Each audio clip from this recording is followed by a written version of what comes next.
10 mistakes new YouTubers like you make, and how to avoid them. As video creators, we all make mistakes on our YouTube journeys, and here are some of yours. Feeling entitled to views and subscribers. Ultimately, for a lot of creators, it's that mindset that causes them to fail when they first start their YouTube channels. After 6, 9, 12 months, they realized that it's harder than they think to get 1,000 subscribers and 4,000 hours of watch time, and to monetize their YouTube channels, because I think those people would assume they deserve to be seen by YouTube audience. They'd also assume that they deserve to be paid for their work. In case you're wondering why we creating this post and video, it's because we asked on Twitter what were your biggest YouTube mistakes, and you responded en masse, so we thought we would discuss some of those. Which brings me on to the first of the mistakes you are probably making, even if they think you aren't. Mistake number 1. Thinking you deserve immediate success on YouTube. Until you prove your value first to your audience, and then to YouTube, I'm sorry to say it, but you are entitled to absolutely nothing. Remember, this is a free platform. You get to speak to a global audience and impact their lives, but you've got to do that first before you deserve any reward. Of course, it would be fantastic if YouTube was a completely level playing field, and everybody would enjoy the success that they deserve, depending on the content that they create. But there will be some creators who have a viral moment with appalling content, while others slave away creating magnificent pieces of work that never get seen by the audience that deserves to see it. Mistake number 2. Deleting content from your channel. I've never been a fan of this, and there are 2 principal reasons why. First of all, you're damaging the metrics on your channel. If you delete a video, it removes all of the views and all of the watch time, which is especially important for people working towards monetization. Secondly, don't be embarrassed about the content that you've already got on your channel.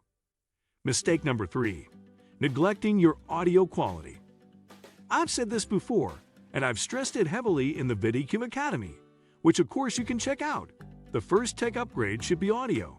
You can get away with slightly dodgy visuals or lighting that's not quite right, but when the audio is off, it is just so grating and annoying to the audience that it will make them switch off more than anything else. Mistake number 4. Creating off-topic content. This is an interesting one because it's often a symptom of a channel that either lacks focus or has too much self-indulgence. You're creating a series of videos towards a particular audience, and then you decide to do something a little bit different. And that little bit different video takes off on your channel, and you're left with a decision whether or not to try and capitalize on that successful video, or continue to target your audience that you were trying to engage with in the first place. Suddenly, you go from becoming a travel channel to a beauty channel, or a financial channel to a laptop review channel. We came across an example where a channel was doing all of this business and financial advice, and they randomly did a review on a cheap laptop from Costco. Mistake number 5. Inconsistency. Ultimately, this is all to do with focus.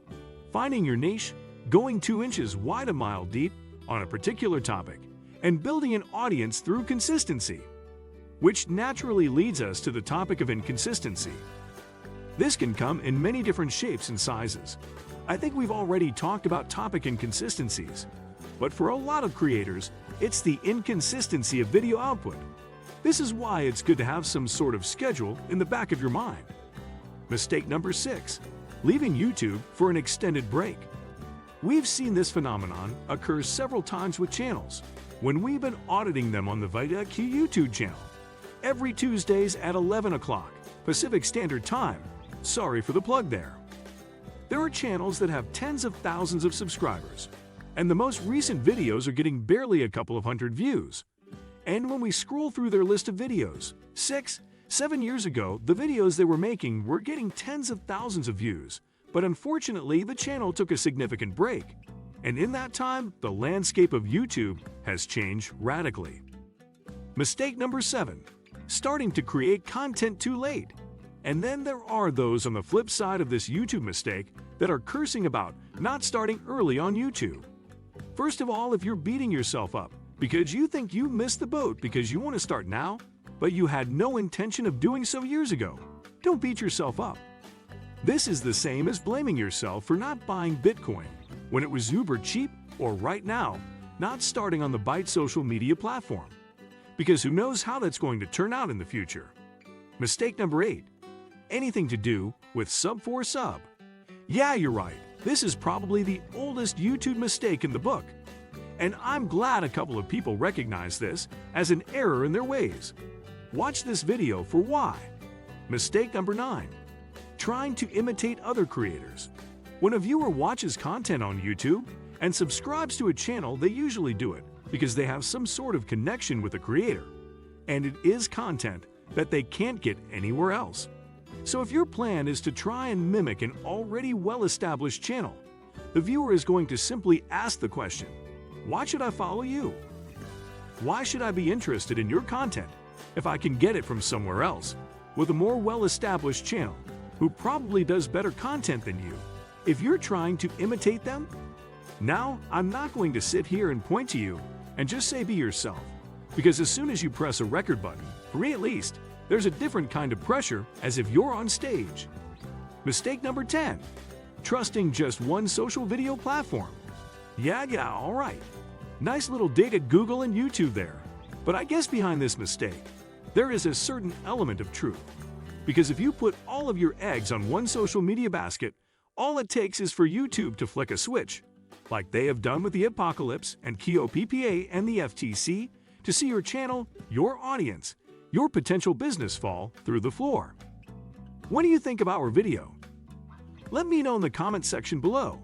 Before you go, please hit the like button and subscribe to my channel. Thanks for watching.